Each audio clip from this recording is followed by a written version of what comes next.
Selam aleikum hoxh. Baba jam shumë po i bërtet nanës. Derisa shtjen edhe me qajt, për shkak thot të fjalëve të rënda edhe mallkimeve. Aleikum selam. Luzotin e lartësuar që ta zbut babën tanë, ta qetësoj, ta bëj të edukuar. Nga ana tjetër, Allahu ja shpërbleft mundin, sabrin, sakrificën nanës tane. Ato lot janë të ranë, ato lot janë dëvlefshëm, ato lot kanë mi kushtu babës tanë, por Allahu u zoft edhe për mirësoft. Duhet me pas kujdes njeriu me bashortën përgjithësi, po sidomos nëse është person i butë, i ndishëm, i qetë, që nuk e mbron vetën, nuk ballafaqohet me bashortin, por tërhiqet, edhe pastaj atë dhimbje, atë mërzi e shfryn edhe nxjerr duke qarë në dhomën e saj. Bashortët, burrat, duhet kënë kujdes karshi grave në përgjithësi, po sidomos në karshi kësaj kategorie të grave, të buta të sjellshme.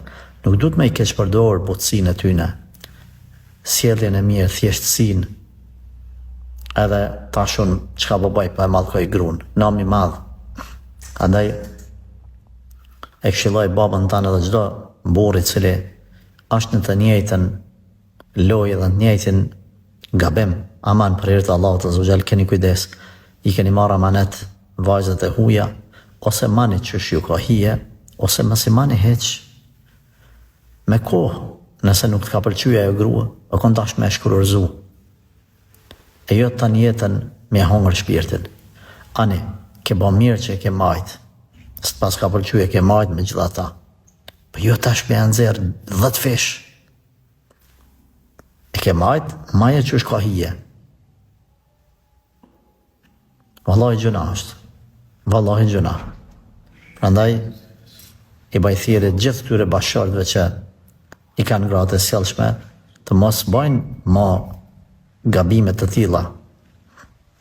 Burri fisnik është ai i cili sillet mirë me të gjithë, e në veçanti me bashkëshortën e vet.